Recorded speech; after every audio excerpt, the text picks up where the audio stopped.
باللہ من الشیطان الرجیم لا حول ولا قوة الا باللہ العلی العظیم بسم اللہ الرحمن الرحیم الحمد للہ رب العالمین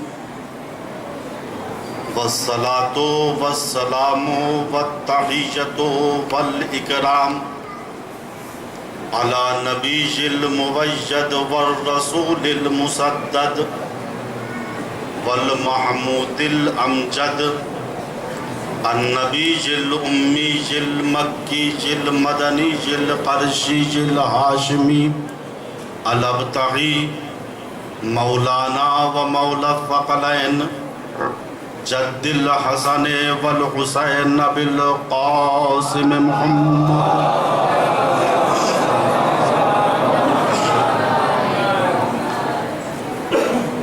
ثم الصلاة على آلہ الطیبین الطاہرین المعصومین المظلومین من الآن الى قیام یوم الدین اما بعد فقط قال اللہ الحکیم بسم اللہ الرحمن الرحیم قل هذه سبیلی ادعو الی اللہ علی بصیرۃ انا ومن اتبعنی وسبحان اللہ وما انا من المشرکین صلوات علیہ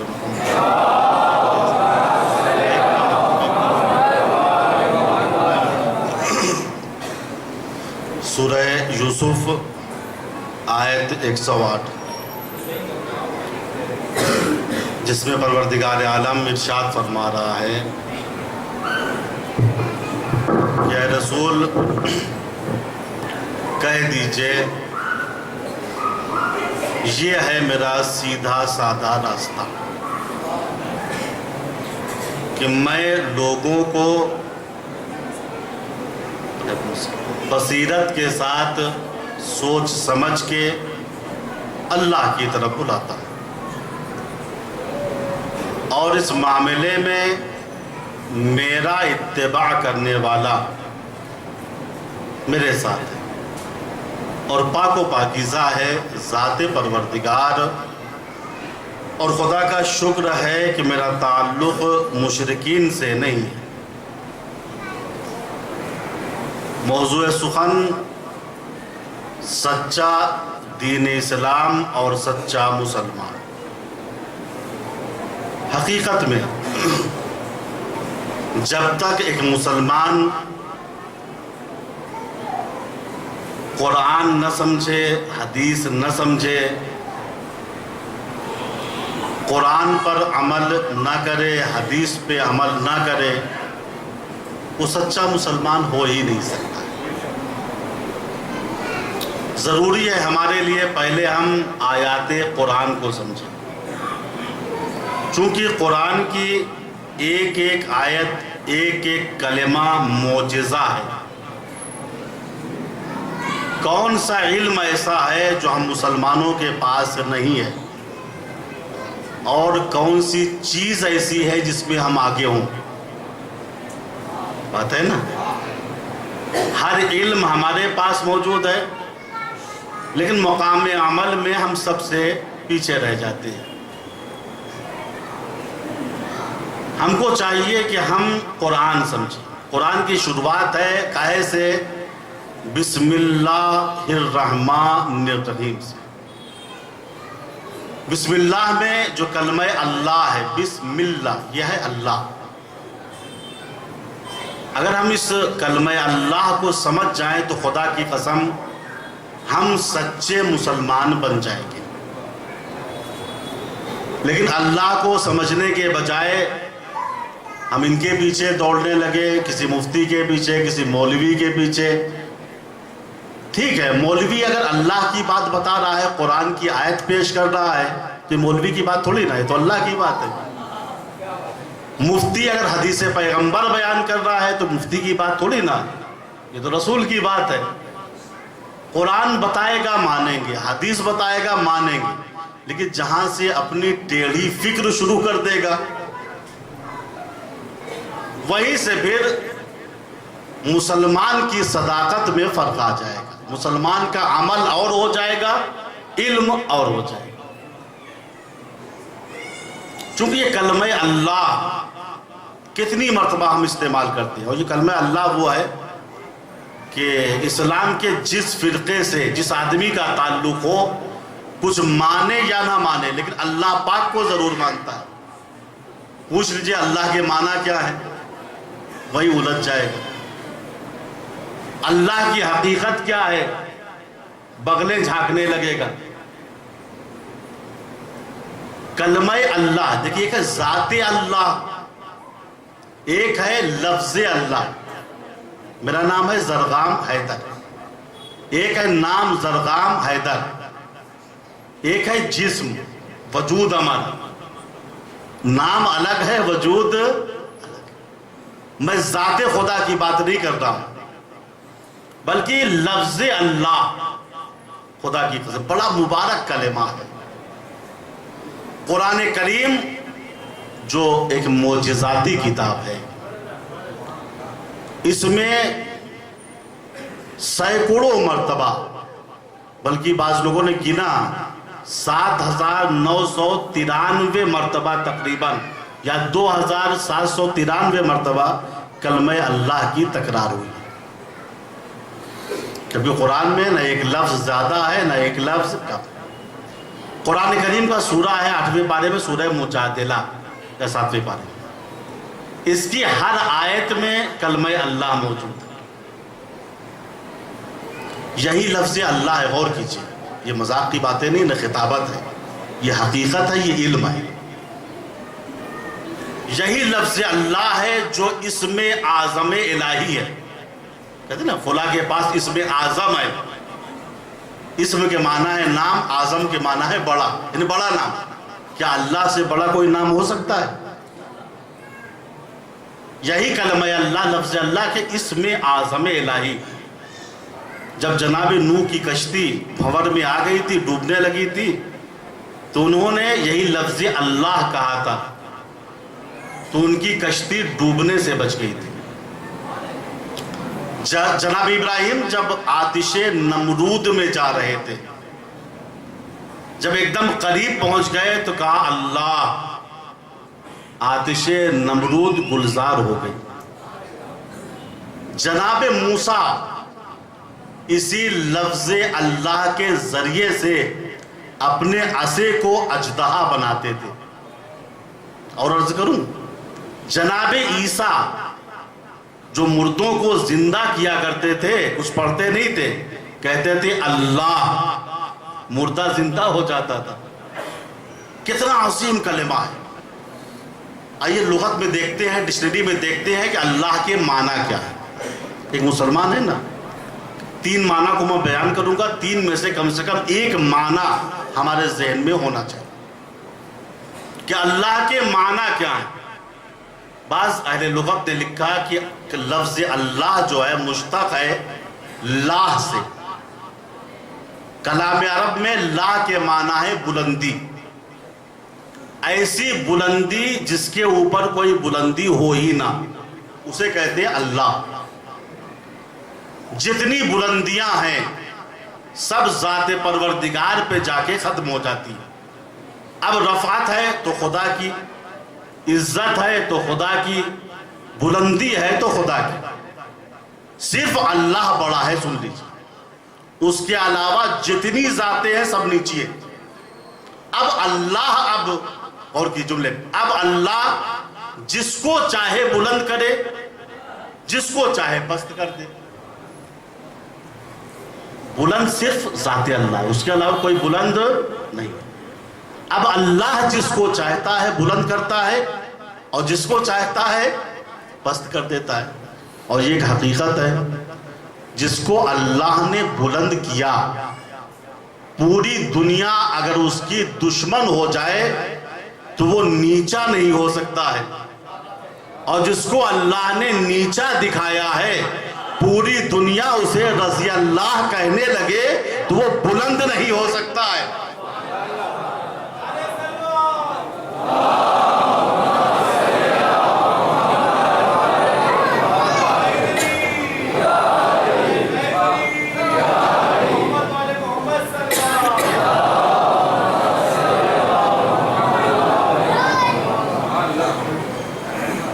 تو اللہ کے ایک معنی کیا ہے؟ بلندی. وہ بلند ہے بس، اس کے علاوہ جتنے ہیں سب پست ہیں. پھر بلندی عطا کون کرتا ہے؟ وہ اللہ کے دوسرے معنی ہے. بعض اہل لغت نے لکھا کہ ایک لفظ اللہ بنا ہے کلمہ ولہا سے. ولہا کے معنی حیرت. اللہ وہ ذات ہے جہاں پاس آ کر تمام عقلیں حیرت میں پڑ جاتی ہیں. نبی، ولی، وصی، فرشتے سب حیرت میں. اور یہی حیرت عین معرفت ہے. یہی حیرت، اسی کو ڈاکٹر اقبال نے کہا ہے نا کہ ذات خدا کیا؟ وہ کہتے ہیں جو دل میں تو آتا ہے سمجھ میں نہیں آتا. جو دل میں تو آتا ہے سمجھ میں نہیں آتا، میں جان گیا بس تیری پہچان یہی ہے. عقل حیرت میں ہے، یہی حیرت عین معرفت ہے. دو معنی ہوئے کلمہ اللہ کے تیسرے معنی. بعض اہل لغت نے لکھا کلمہ اللہ مشتق ہے کلمہ الہ سے. الہ کے معنی کیا ہے کلام عرب میں؟ کلام عرب میں الہ کے معنی ہے سکون، آرام، اطمینان. کیا مطلب؟ مطلب یہ ہے کہ انسان جب دنیاوی زندگی میں داخل ہوتا ہے تو جز ٹینشن کے، جز پریشانی کے اسے کچھ نصیب نہیں ہوتا. جتنی اچھی گاڑی خرید لے پریشان نظر آ رہا ہے، جتنا اچھا محل بنا لے پریشان نظر آ رہا ہے. کیوں پریشان ہو؟ تم تو بھیا سرکاری عہدے پہ فائز ہو گئے. کہا بڑا ٹینشن میں رہتا ہوں، بڑا پریشان رہتا ہوں. سکون کہاں ملتا ہے؟ اب قرآن نے آواز دی، یاد رکھنا، الا بذکر اللہ تطمئن القلوب. یاد رکھنا اللہ کے ذکر سے دلوں کو سکون ملتا. یہ بنیاد ہے اسلام کی، جڑ ہے اسلام کی کلمہ اللہ. اسی لیے مستحب ہے، جب بچہ دنیا میں آئے تو اس کے دائیں کان میں اذان کہی جائے، بائیں کان میں اقامت کہی جائے. اور یہ ہمارے یہاں اس پہ عمل بھی ہوتا ہے. اذان کی شروعات کہاں سے ہوتی ہے؟ اللہ اکبر، دائیں ہاتھ میں، دائیں کان میں اللہ اکبر. اقامت کی شروعات کہا وہ بھی اللہ یعنی اکبر و اللہ نہیں، اللہ اکبر، پہلے اللہ پھر اکبر. کلام عرب میں ایسا بھی کہہ دیا جائے ظاہراً غلط نہیں ہے، اکبر و اللہ، لیکن نہیں، اللہ اکبر یعنی سب سے پہلی مذہبی آواز. ابھی بچہ دنیا میں آیا ہے نا، آنکھیں چپکی ہوئی ہیں، سب سے پہلی مذہبی آواز اس کے کان میں جو جاتی ہے کیا ہے؟ اللہ. وہ بھی ایک کان میں نہیں، دونوں کان میں، دائیں کان میں بھی اللہ، بائیں کان میں بھی. اب تعجب کی بات ہے، جس قوم کے بچوں کی شروعات اللہ سے ہوئی ہو، وہ قوم اگر اللہ کے راستے سے بھاگتی ہوئی نظر آئے تو چاہے تعجب ہے.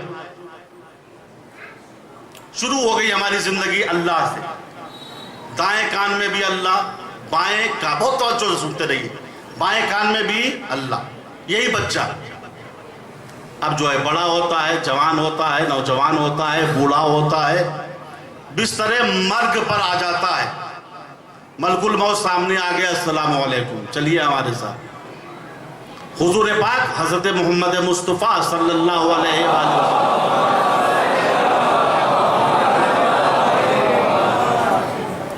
ارشاد فرماتے ہیں، من کانا آخر قولہ فی الدنیا لا الہ الا اللہ وجبت لہ الجنہ.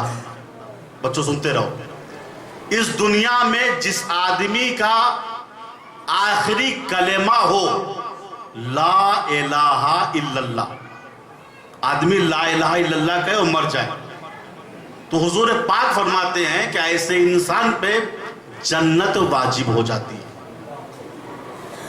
دیکھیے لا الہ الا اللہ، غور کیجئے، لا الہ الا اللہ میں آخری لفظ کیا ہے؟ اللہ، لا الہ الا اللہ، لا الہ الا اللہ کا آخری لفظ کیا ہے؟ اللہ۔ حضور کیا کہہ رہے ہیں؟ جو لا الہ الا اللہ کہے دنیا سے چلا جائے تو جنت اس پر واجب، نتیجہ واضح ہے۔ اگر انسان کی زندگی اللہ سے شروع ہو اور اللہ پہ ختم ہو جائے، یہ کسی مفتی یا مولوی کی ضمانت نہیں ہے، حضور پاک کی ضمانت ہے، ایسے انسان پہ جنت واجب ہو جاتی ہے۔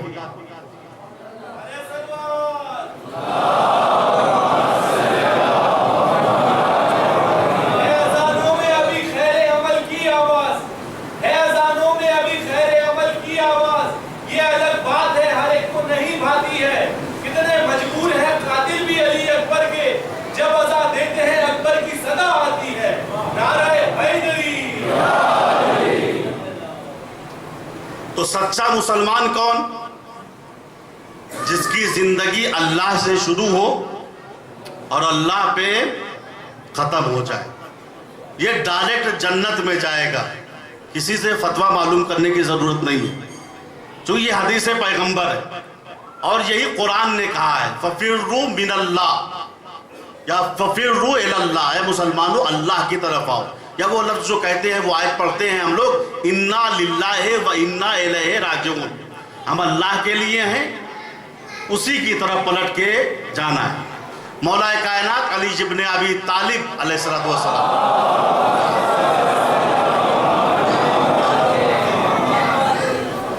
فرماتے ہیں کہ فَفِرُّوا مِنَ اللَّهِ إِلَى اللَّهِ، اے میرے چاہنے والوں اللہ سے اللہ کی طرف آؤ۔ کیا مطلب؟ غضب خدا سے نکل کر رحمت خدا کے دامن میں آ کے پناہ لینا۔ یہ کب فرمایا تھا آپ نے؟ دیکھیے افلاطون ایک بہت بڑا فلسفی گزرا ہے، اس کا قول اکثر زمانے پیغمبر میں مسلمانوں کو روب میں ڈالنے کے لیے نقل ہوتا تھا۔ خطیب ممبر سلونی بیٹھا ہوا ہے، اصحاب بیٹھے ہوئے ہیں، ایک پڑھا لکھا منطقی انسان، فلسفی انسان آگے بڑھا، اس نے کہا یالی افلاطون یہ کہتا ہے، یالی افلاطون یہ کہتا ہے عالم ایک کرہ ہے، زمین مرکز ہے، افلاک کمانے ہیں، حوادث تیر ہیں، تیروں کا چلانے والا اللہ ہے، تو اے انسان اب تو بھاگ کے کہاں جائے گا؟ میں تھوڑا جملے کی وضاحت کر دوں، تکرار کریں بچے سمجھ جائیں۔ افلاطون یا علی افلاطون یہ کہتا ہے عالم ایک کرہ ہے، کرہ سمجھتے ہیں؟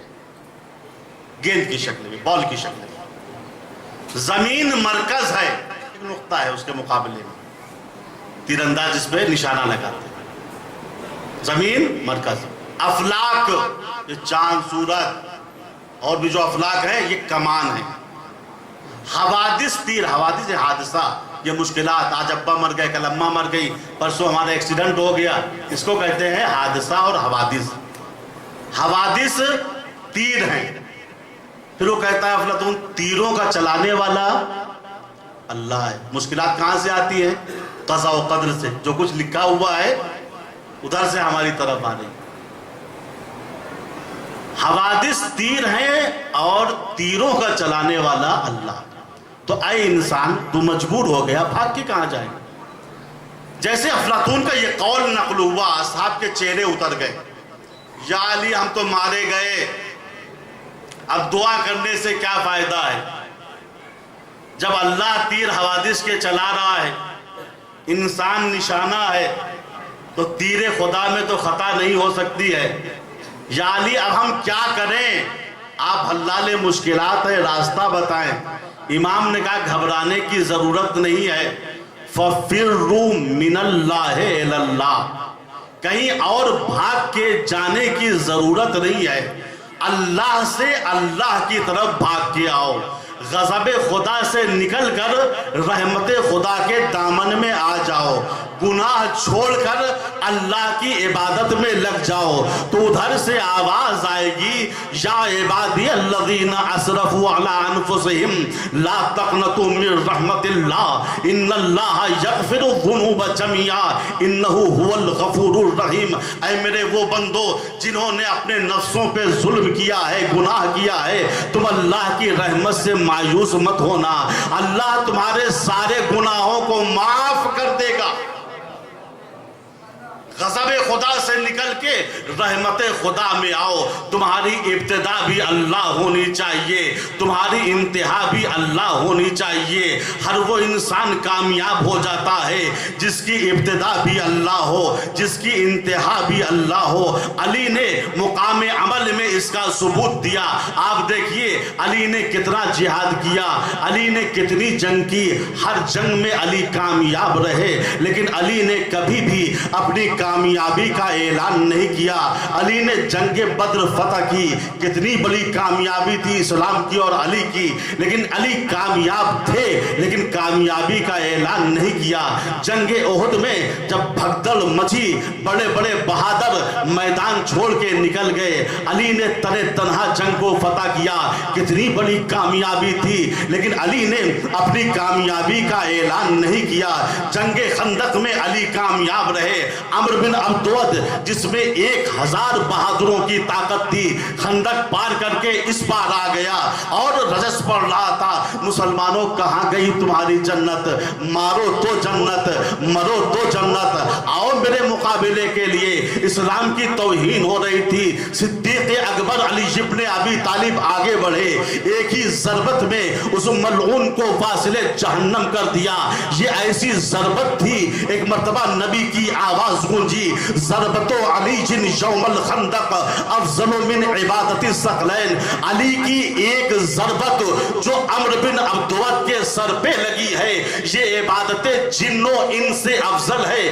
مسلمانوں کیا تمہاری عقلوں پہ پتھر پڑ گئے ہیں؟ جس کی ضربت اتنی افضل ہے کیا وہ کائنات سے افضل نہ ہوگا؟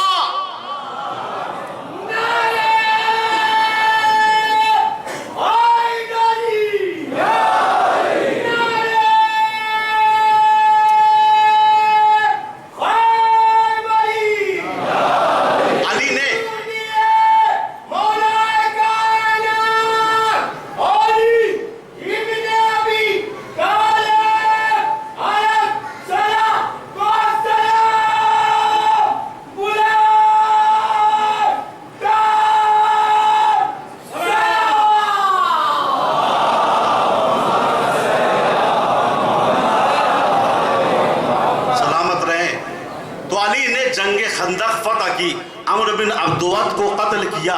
10,000 کا لشکر جو ابو سفیان کی سرکردگی میں آیا تھا، اس پہ ایسی وحشت طاری ہوئی، پورا لشکر بھاگ گیا۔ کتنی بڑی علی کی کامیابی تھی، لیکن علی نے سینہ تان کے یہ نہیں کہا کہ آج میں کامیاب ہو گیا۔ علی خیبر میں کامیاب ہوئے، مرحب کو مارا، انتر کو مارا، حارث کو مارا، قلعہ قموس کو اپنے بائیں ہاتھ سے اکھاڑ لیا۔ کتنی بڑی علی کی کامیابی تھی، لیکن علی نے کامیابی کا اعلان نہیں کیا۔ بعد پیغمبر علی نے ناقصین کا مقابلہ کیا، قاسدین کا مقابلہ کیا، مارقین کا مقابلہ کیا۔ ہر جنگ میں علی کامیاب رہے، لیکن علی نے اپنی کامیابی کا اعلان نہیں کیا۔ علی نے اپنی کامیابی کا اعلان کب کیا؟ جب 19ویں ماہ رمضان کی شب میں خانہ خدا میں علی کے سر پہ ضربت لگی۔ علی نے چیختے آواز دی، فزتو برب الکعبہ، رب کعبہ کی قسم آج علی کامیاب ہو گیا۔ یا علی آپ ہر جنگ میں کامیاب رہے، لیکن آپ نے کبھی کامیابی کا اعلان نہیں کیا۔ کیا بات ہے؟ جب 19ویں ماہ رمضان کی شب میں سن 40 ہجری میں آپ کے سر پہ ضربت لگی تو آپ نے اپنی کامیابی کا اعلان کر دیا۔ دیا عجب نہیں علی آواز دے. یاد رکھنا میدان جنگ کی کامیابی کو کامیابی نہیں کہتے ہیں.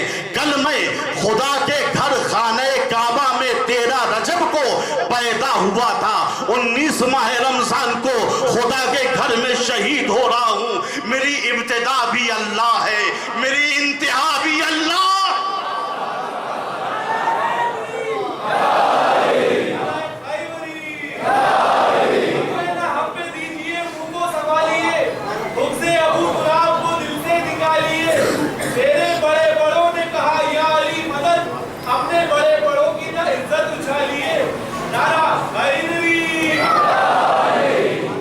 ابھی کہا یہ جا رہا ہے کہ آپ حضرت سے میں گزارش کر دوں تھوڑا تھوڑا اور آگے آ جائیں.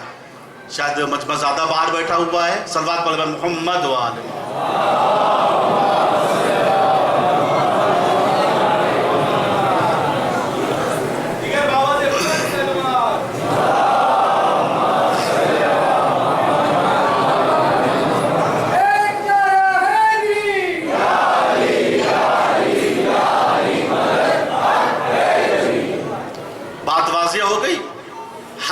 انسان کامیاب ہے جس کی ابتدا بھی اللہ ہو, جس کی انتہا بھی اللہ ہو. یہ ہے کلمہ بسم اللہ الرحمن الرحیم. عظمت بسم اللہ کے لیے یہی حدیث کافی. بچوں سن لو. اذا قال المعلم للصبی قل بسم اللہ الرحمن الرحیم. جب معلم ماسٹر بچے سے کہے برخوردار کہو بسم اللہ الرحمن الرحیم, اور بچہ اپنے معصوم دہن سے کہے بسم اللہ الرحمن الرحیم, تو حضور پاک فرماتے ہیں کتب اللہ براءۃ للصبی و براءۃ لابویہ و براءۃ للمعلم. تو اللہ تعالیٰ خوش ہو کر, بچے نے بسم اللہ کہا, اللہ تعالیٰ خوش ہو کر بچے کو اور بچے کے ماں باپ کو اور بچے کے معلم و ماسٹر کو جہنم سے بچنے کا پروانہ دے دیتا. صرف بسم اللہ کی بات ہے, الحمدللہ کی بات نہیں ہے, قرآن کی بات پوری نہیں ہو رہی ہے, سنتے رہیں. اور اس حدیث کے ذیل میں تمام علماء اسلام, صرف ہمارے علماء نہیں, کوئی عالم ہو, اس نے اس واقعے کو لکھا ہے حدیث کے ذیل میں. کہا بات یہ تھی, ایک مرتبہ دیکھیے واقعہ آپ کا سنا ہوا ہوگا لیکن نتیجہ میری طرف سے ہوگا. اللہ کے پیغمبر ایک قبرستان سے گزر رہے تھے. قبرستان میں ایک نئی قبر بنی ہوئی تھی. آپ کے اصحاب آپ کے ساتھ تھے. جب نئی قبر کی طرف سے حضور پاک کا گزر ہوا تو آپ نے اصحاب سے فرمایا جتنی جلدی ہو سکے یہاں سے گزر چلو. بڑی تیزی کے ساتھ نبی اللہ اپنے اصحاب کے ساتھ قبر کے پاس سے گزر. لیکن تھوڑی دیر کے بعد جب آپ دوبارہ اس قبر کے پاس سے گزرنے لگے تو آپ نے وہاں کھڑے ہو کے ٹھنڈی سانس لی. اصحاب سے کہا جلدی کیوں کر رہے ہو, ذرا آہستہ چلو. کہا حضور تھوڑی دیر پہلے آپ ہی نے تو فرمایا تھا اس قبر کے پاس سے جلدی سے گزر چلو. کہا نہیں, تب وقت اور تھا, اب وقت اور ہے. کہا حضور فرق کیا ہو گیا؟ کہا یہ قبر دیکھ رہے ہو, یہ گنہگار انسان کی تھی. گناہوں کی وجہ سے اس پر عذاب قبر ہو رہا تھا. اس کو فرشتے کوڑے سے مار رہے تھے. اس کی دردناک آواز مجھ سے نہیں سنی گئی. اس کی دردناک آواز مجھ سے, اے بھیا نبی کو اپنا جیسا بشر کہنے والوں, کبھی اس واقعے کے بعد اس بات پہ سوچ لیتے جو چیز ہم کو نہیں سنائی دیتی وہ نبی کو سنائی دیتی ہے.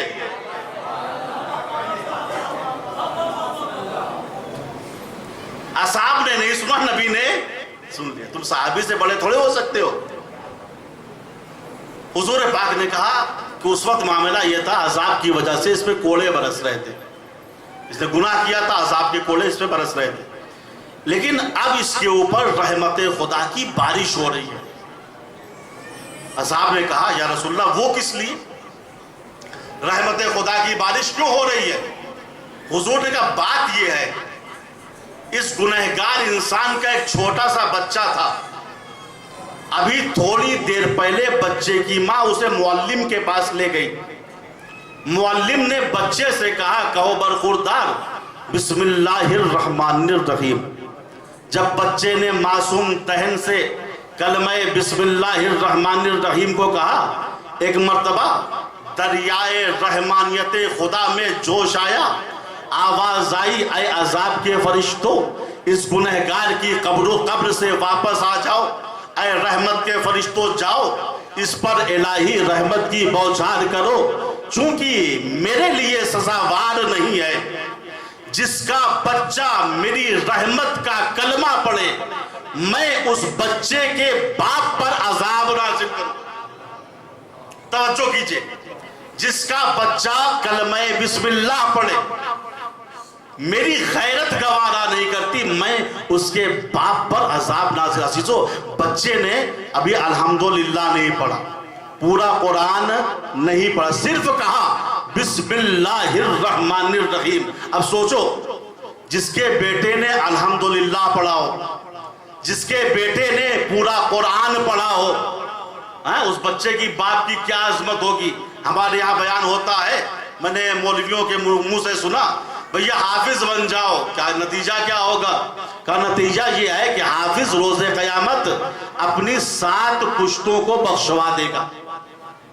واقعہ اگر حافظ سچا مسلمان ہے، 7 کیا 70 پشت کو بخشوا سکتا ہے.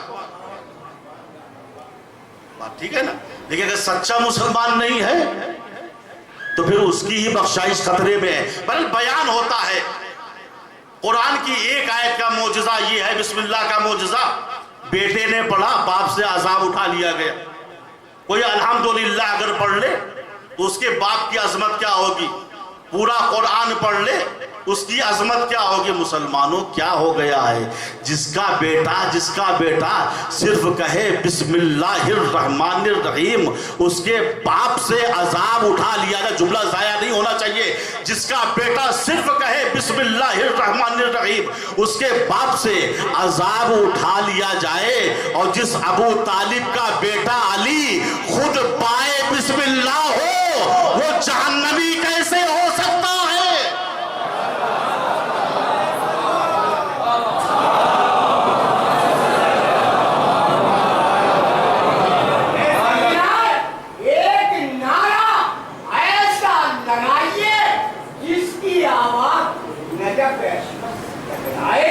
اور مولا ہم سب کو اپنی زیارت کے لیے بلائے.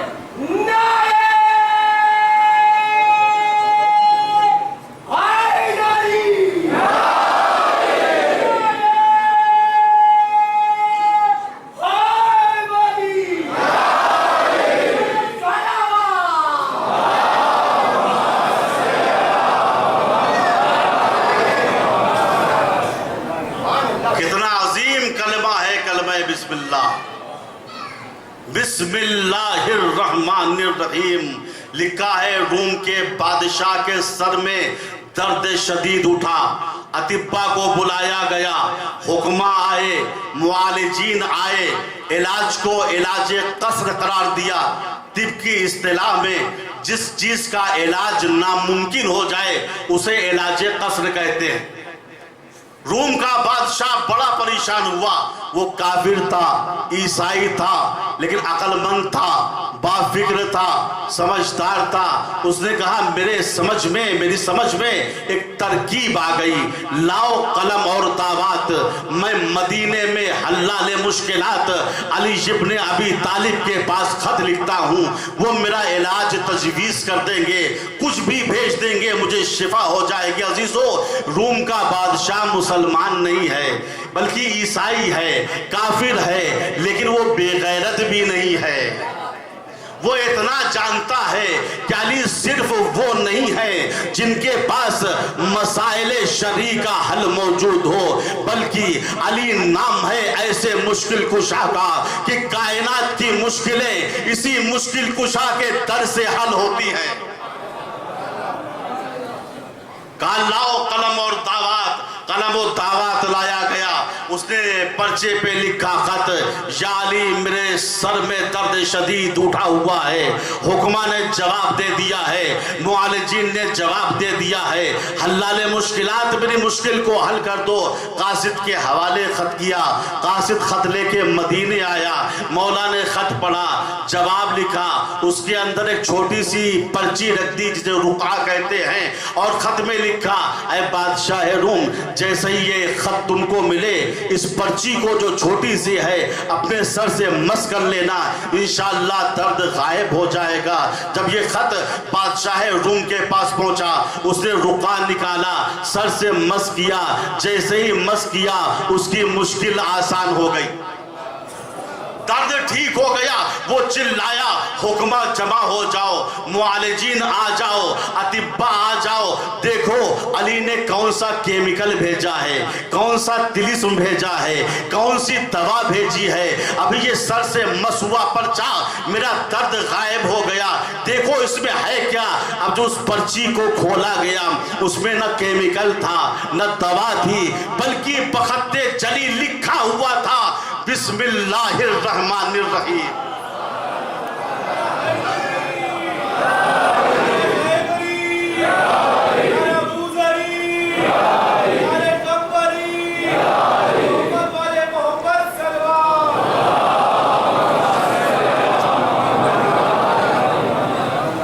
کتنی عظیم آیہ کریمہ ہے، لیکن پانچویں امام نے فرمایا سرقوا اکرم آیت فی کتاب اللہ۔ ابھی تک آپ نے بہت سی چوریاں سنی ہوگی، خزانے میں چوری، محلوں میں چوری، گھروں میں چوری، سڑکوں پہ چوری، نئی چوری سن لیجئے۔ پانچویں امام فرماتے ہیں لوگوں نے قرآن کی بہت اہم آیت کی چوری کر لی۔ کسی نے پوچھا مولا وہ کون سی آیت ہے؟ کہا بسم اللہ الرحمن الرحیم کو قرآن سے چرا لیا۔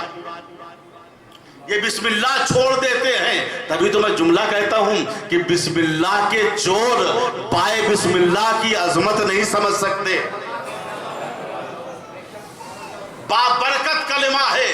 علامہ فخر الدین رازی جو سنت والجماعت کے بہت بڑے عالم دین ہیں، وہ اپنی تفسیر مفاتیح الغیب میں لکھتے ہیں کہ ہمارے یہاں 4 فرقے ہیں، میں خلاصے کے طور پہ بیان کر رہا ہوں، ہمارے یہاں 4 فرقے ہیں۔ ان فرقوں میں صرف شافعی مسلک کے ماننے والے نماز میں بسم اللہ کو زور سے پڑھتے ہیں، جیسے شیعہ پڑھتے ہیں زور سے، ویسے ہی شافعی مسلک کے ماننے والے نماز میں بسم اللہ کو زور سے پڑھتے ہیں۔ فخر الدین رازی کیوں زور سے پڑھتے ہیں؟ کہا وہ اس وجہ سے اقتداءً بعلی ابن ابی طالب، شافعی مذہب کے ماننے والے بسم اللہ کے معاملے میں علی کی اطاعت کرتے ہیں۔ علی کیسے نماز پڑھتے تھے؟ فخر الدین رازی کہتے ہیں لِأَنَّهُ كَانَ يَجْهَرُ بِهَا، چونکہ علی کی عادت یہ تھی جب بھی نماز پڑھتے تھے تو بسم اللہ کو زور سے پڑھتے تھے۔ فخر الدین رازی علی پڑھتے ہوں گے چھوڑیے، آپ کو کیا پڑھی ہوئی ہے؟ کہا نہیں، علی زور سے پڑھتے تھے۔ وَفِعْلُهُ حُجَّةٌ، علی کا فعل حجت ہے۔ توجہ فرمائیے، علی کا فعل حجت ہے۔ مسلمانوں، جس کا فعل حجت ہو اسی کو تو ہم حجت اللہ کہتے ہیں۔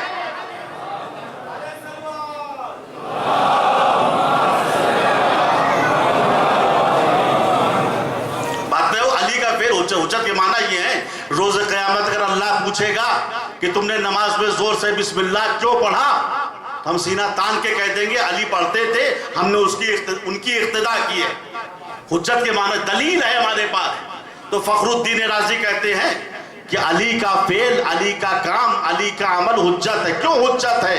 اب عجیب و غریب جملہ ہے۔ وہ فرماتے ہیں علی کا فعل حجت اس لیے ہے کہ تمام اصحاب پیغمبر میں صرف علی کے لیے رسول نے کہا ہے اللہم ادر الحق حیث ما دار، خدایا حق کو ادھر ادھر موڑنا جدھر جدھر علی جائے۔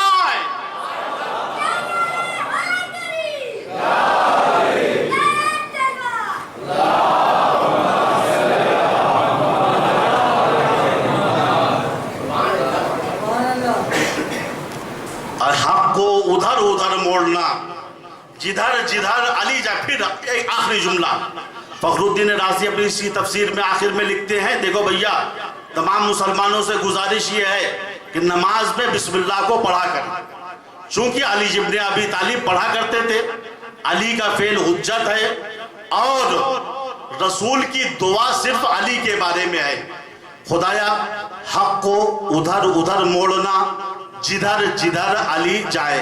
پھر فرماتے ہیں یاد رکھنا اِنَّا من اقتدا بعلی فی دین فقط اہتدا، یاد رکھنا مسلمانوں، جو علی کی اقتدا، علی کی پیروی اس مسئلہ بسم اللہ میں کر لے وہ ہدایت پا گیا۔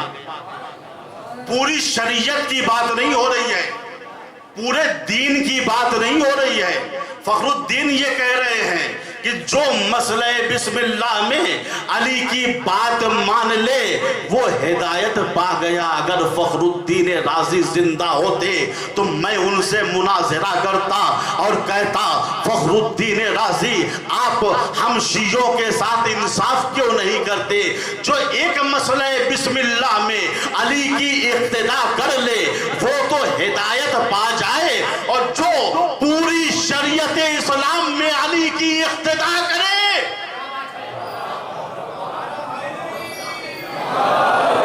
حیدر کے لیے وہ جرأت اظہار ہو، درد خود پوچھے کہ کیا تم بھی سمیت تمہار ہو، ایک ہی جملہ ہے کافی حق سمجھنے کے لیے، یا علی کہنے کا مطلب ہے کہ عزت دار ہو، نعرہ حیدری۔ جو ایک مسئلہ بسم اللہ میں علی کی بات مان لے وہ تو نجات پا جائے گا، اور جو محبان اہل بیت پوری شریعت میں علی کی بات مانے وہ کیسے گمراہ ہو سکتے ہیں؟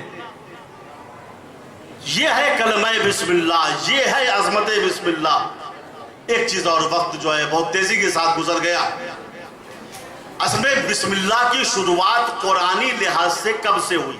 ایک سوال ہے، سب سے پہلا وہ کون سا نبی ہے جس نے کام شروع کرنے سے پہلے کلمہ بسم اللہ کا؟ علامہ طباطبائی اس صدی کے سب سے بڑے مفسر ہیں، اور انہوں نے تفسیر لکھی ہے المیزان۔ اس میں لکھتے ہیں کہ جناب نوح جن کو آدم ثانی کہا جاتا ہے، یہ سب سے پہلے وہ نبی ہیں جنہوں نے کام شروع کرنے سے پہلے بسم اللہ کہہ کر تب کام شروع کیا۔ جناب نوح آدم ثانی ہیں، اولو العزم پیغمبر ہیں، صاحب شریعت۔ قرآن نے ان کے بارے میں کہا انہو کانا عبدن شکورا، نوح ہمارا شکر گزار بندہ تھا۔ دیکھیے قرآن ایسے ہی کوئی سند کسی کو نہیں دے دیتا، یہ اپنی سرکار نہیں ہے کہ اعزازی سند بانٹ دے۔ قرآن جو ہے کسی کو سند دیتا ہے تو ظاہر و باطن دیکھ کے سند دیتا ہے۔ نوح کو سند دی ہے، نوح کو سند دی ہے عبدن شکورا کی، شکور سے غیر مبالغہ، یعنی نوح ہماری نعمتوں پر بہت شکر کیا کرتے تھے۔ جناب نوح نے 950 برس تبلیغ کی ہے، اور جب تبلیغ کرتے تھے جناب نوح تو ان کو کیا ملتا تھا؟ آپ سمجھتے ہیں جیسے ہمارے مبلغ صاحب آتے ہیں، مولانا صاحب آتے ہیں، ان کو کیا ملتا ہے؟ دال موٹ، چائے، بسکٹ، نذرانہ، ہدیہ، کوئی ہاتھ چوم رہا ہے، کوئی پیر چوم رہا ہے، کوئی جوتا اٹھائے لے رہا ہے، یہی سب جناب نوح کو ملتا تھا؟ جی نہیں۔ جناب نوح جب تبلیغ کرنے کے لیے کھڑے ہوتے تھے پبلک ان کو نذرانہ کیا دیتی تھی؟ کوئی لاٹھی مارتا تھا، کوئی ڈنڈا مارتا تھا، کوئی پتھر مارتا تھا، کوئی خنجر مارتا تھا، اور وہ اسلحوں کے نیچے دب جاتے تھے۔ پھر رات میں جناب جبریل آتے تھے اور ان کو اسلحوں سے نکال کر پروں کو مس کرتے تھے، نوح ٹھیک ہو جاتے تھے، دوسرے دن پھر تبلیغ کرتے تھے۔ اگر ہمارے یہاں کوئی مبلغ ایسا ہو تو بتائیے۔ ہمارے یہاں تو تبلیغ کا مزاج ہی بدل گیا ہے، تھوڑی سی خدمت میں کمی ہو جاتی ہے میاں فلاں جگہ گئے تھے, میری اہمیت لوگوں نے نہیں سمجھی, آئندہ اس محلے میں مجلس نہیں پڑھوں گا. فلاں جگہ گئے تھے, لفافہ ہلکا تھا, لفافہ ہلکا تھا, میری شان ہی نہیں جانتے, آئندہ اس محلے میں نہیں جاؤں گا. اے بھیا, یہ دین نہیں ہے, یہ تبلیغ نہیں ہے. تبلیغ یہ ہے کہ اگر اللہ کے نام پر تمہارے جسم سے کھال بھی نوچی جا رہی ہے تو تمہارے پائے ثبات میں لغزش نہیں آنی چاہیے. نوح نے زحمتیں اٹھائی, تب قرآن نے کہا انہو کانا عبدن شکورا. جناب نوح نے 950 برس تبلیغ کی.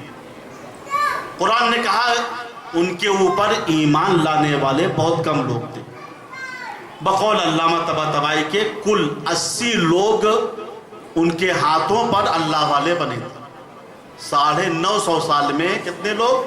80.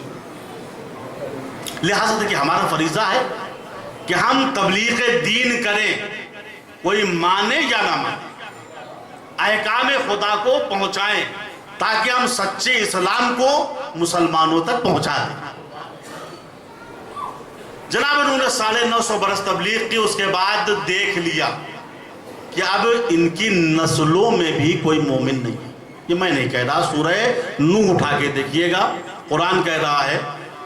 جناب نوح نے کہا قال نوح رب لا تذر علی الارض من الکافرین دیارا انکا انتظرہم یضل عبادکا ولا یلدوا الا فاجرا کفارا. خدایا خلاصہ ترجمہ یہ ہے, خلاصہ کہ پالنے والے اب ان میں سے کسی کو نہ چھوڑ, سب کو تباہ و برباد کر دے.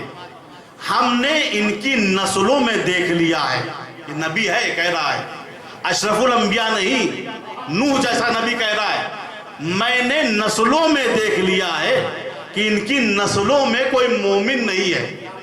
اگر نسل میں مومن ہوتا ہے تب بھی نبی اپنے پاس بلا لیتا ہے. بات طے ہو گئی نا, نسلوں میں دیکھ لیا ہے مومن نہیں.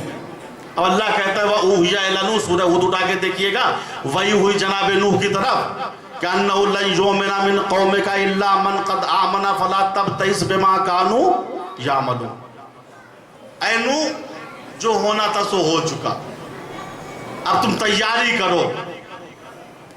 لَن يُؤْمِنَ مِن قَوْمِكَ, ہم نے بھی سمجھ لیا ہے کہ ان میں سے کوئی مومن نہیں بنے گا, لہٰذا اب جو عذاب آئے گا تم افسوس مت کرنا. یہ نبی جو ہے صرف قوم کے مرنے پر افسوس نہیں کرتا بلکہ انسانیت کے فنا ہو جانے پر بھی افسوس کرتا ہے. لیکن مجبوری ہے, اگر یہ بچے رہے تو فتنہ باقی رہے گا, فساد ہوتا رہے گا. لہذا فتنے کو ختم کرنے کے لیے ان کا مرنا ضروری ہے, ورنہ یہ 1000 کو مار ڈالے گا. لہذا اب آئیے یہی آیتیں پڑھ رہا ہوں. اللہ نے کہا نوح ہم نے سمجھ لیا ہے, لہذا عذاب آنے والا, تم افسوس مت کرنا. نوح جاؤ وَاصْنِعِ الْفُلْكَ بِأَعْيُنِنَا وَوَحْيِنَا وَلَا تُخَاطِبْنِي فِي الَّذِينَ ظَلَمُوا إِنَّهُمْ مُغْرَقُونَ. جاؤ نوح کشتی بناؤ, نجات کی کشتی بناؤ, اپنے سے مت بنانا, قوم والوں سے مشورہ مت کرنا. وَاصْنِعِ الْفُلْكَ, کشتی بناؤ, بے اعیوننا, میری نظروں کے سامنے, میرے وحی کے اشارے پہ توجہ فرمائیے. نوح کشتی نجات تم بناؤ گے, لیکن میں بتاؤں گا یہ نجات کی کشتی ہے کیسے بنائی جائے گی. یہ نجات کی کشتی میری آنکھوں کے سامنے بنے گی, میرے وحی کے اشارے پہ بڑی بات طے ہو گئی. اب جو بھی نبی کشتی نجات بنائے گا وہ امت کے مشورے سے نہیں بنائے گا, اللہ کی وحی سے بنائے گا, اللہ کی آنکھوں کے سامنے بنائے گا. نبی نے فرمایا مثل اہل بیتی کا سفینۃ نوح, ہمارے اہل بیت کی مثال کشتی نوح جیسی ہے. من رکبہا نجا, جو سوار ہوگا وہ نجات پا جائے گا. ومن تخلف عنہا غرق وہوا, جو منہ موڑے گا وہ ہلاک ہو جائے گا.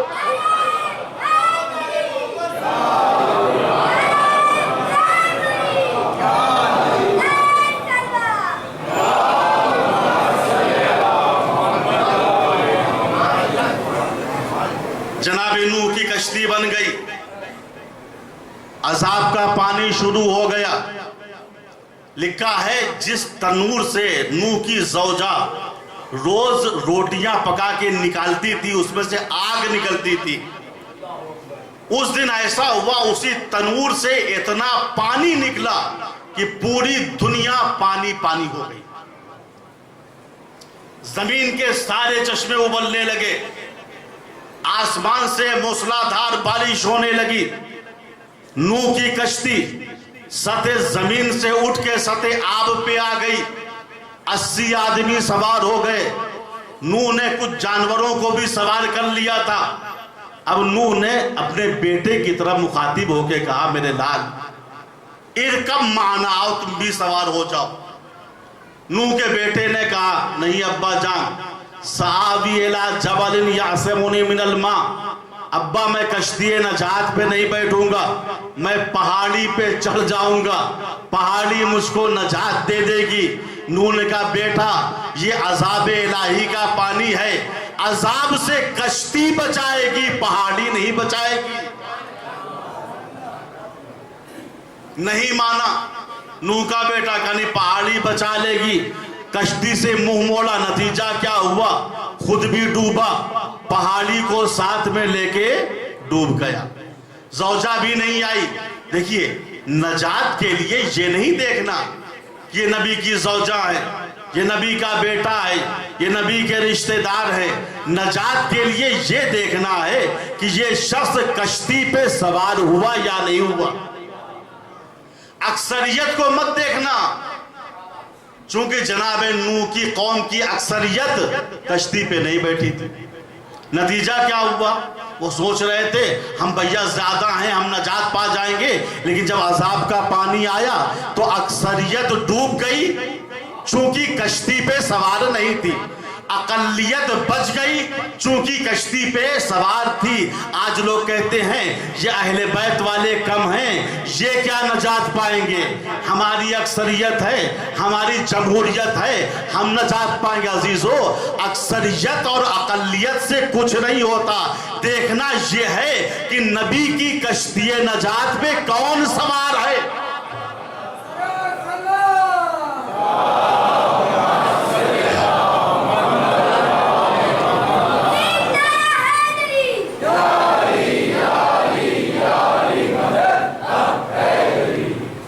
بس عزیزو جانا بہت دور تک تھا لیکن وقت کی گنجائش نہیں ہے, زمانہ تنگ ہے. کلمہ بسم اللہ بڑا عظیم ہے. ہر نبی ولی نے کلمہ بسم اللہ سے تمسک کیا. میں نے عرض کیا جناب نوح کی کشتی جب ڈوبنے لگی تھی تو آپ نے اللہ کا کشتی بچ گئی. جناب موسیٰ کلمہ اللہ کے ذریعے اپنے ڈنڈے کو اژدہا بناتے تھے. جناب عیسیٰ کلمہ اللہ کے ذریعے مردے کو زندہ کرتے تھے. اور لکھا ہے صاحب ثمرۃ الحیات علم اخلاق کی بہت اچھی کتاب ہے, اس کے رائٹر نے لکھا ہے کہ جب مسجد کوفہ میں علی کے سر پہ ضربت لگی تو آپ نے پہلے کہا بسم اللہ الرحمن الرحیم, پھر کہا فزتو برب الکعبہ. امام حسن کے جگر کے 72 ٹکڑے جب ہوئے تھے تو ہر ٹکڑے پر آپ کہتے تھے بسم اللہ و باللہ. اور آپ جانتے ہیں ہمارے مظلوم امام حسین نے بسم اللہ کب کہا ہے؟ چند جملے سن لیجیے. جب حسین ابن علی 7ویں حملے میں مصروف تھے, 1800 یزیدی سورباؤں کو حسین نے واصل جہنم کر دیا تھا. تاریخ میں ایسی شجاعت نہیں دیکھی گئی. لوگ حمزہ کی جنگ بھول گئے تھے, جعفر طیار کا انداز جہاد بھول گئے تھے. لوگوں کو علی کا زمانہ یاد آ رہا تھا. الامان الحفیظ کی صدائیں تھی. شمر ملعون دوڑتا ہوا پسر سعد کے پاس آیا, کہا امیر غضب ہو گیا, اگر حسین کی تلوار ایسے ہی چلتی رہی تو پورے لشکر کا خاتمہ ہو جائے گا. کوئی تدبیر سوچ تاکہ حسین کی تلوار کو روکا جائے. علماء بیان کرتے ہیں اشقیاء نے حسین کو واسطہ دینا شروع کر دیا. حسین تمہیں دستار رسول کا واسطہ جنگ روک دو. حسین تمہیں فاطمہ کی پردے داری کا واسطہ جنگ روک دو.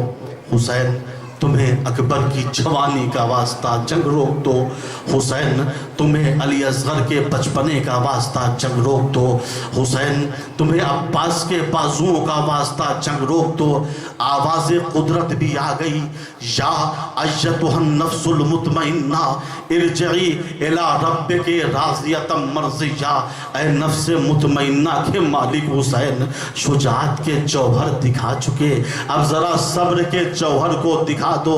زہرا کے لال نے شمشیر کو نیام میں رکھ لیا. اشقیاء سمجھ گئے اب حسین کسی پر حملہ نہیں کریں گے. اب کیا تھا، چاروں طرف سے زہرا کے لال کو گھیر لیا گیا. کوئی تیر مار رہا تھا، کوئی تلوار مار رہا تھا، کوئی خنجر مار رہا تھا. جس کے پاس کچھ نہ تھا وہ جھولیوں سے پتھر نکال کے زہرا کے لال کو نشانہ بنا رہا تھا.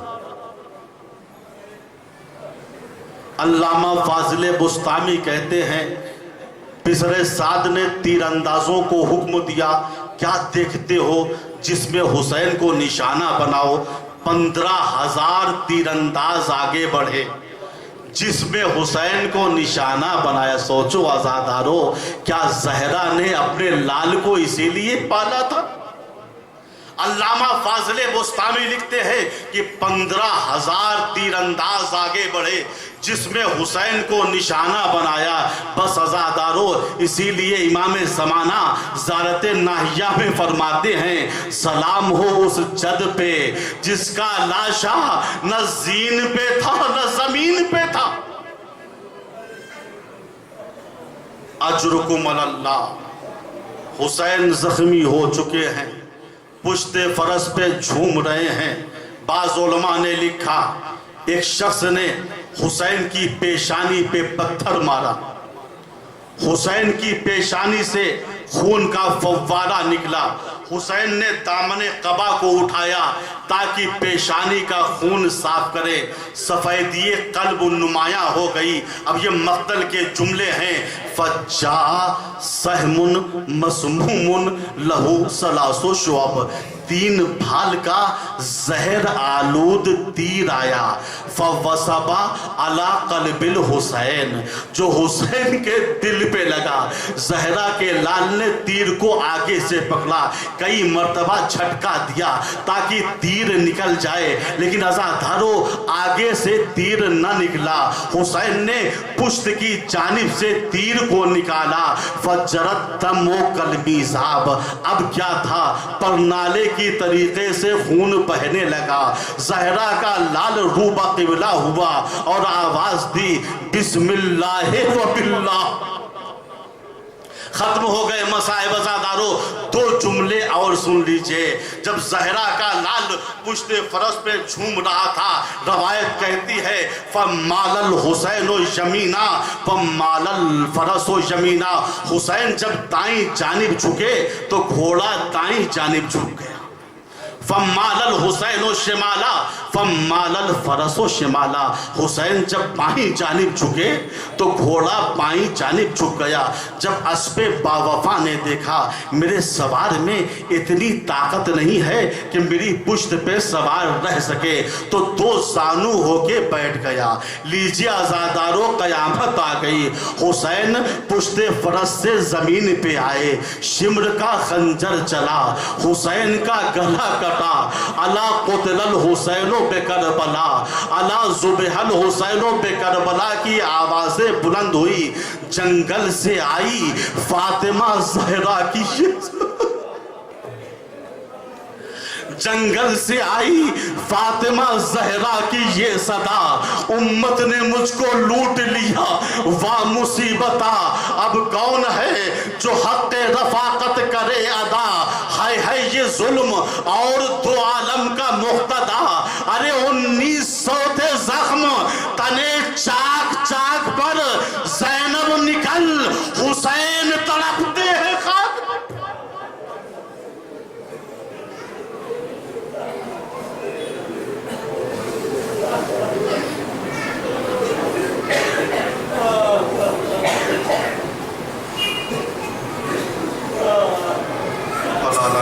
اللہ علی القوم الظالمین. خدایا اس مختصر سے عبادت کو قبول فرما دے.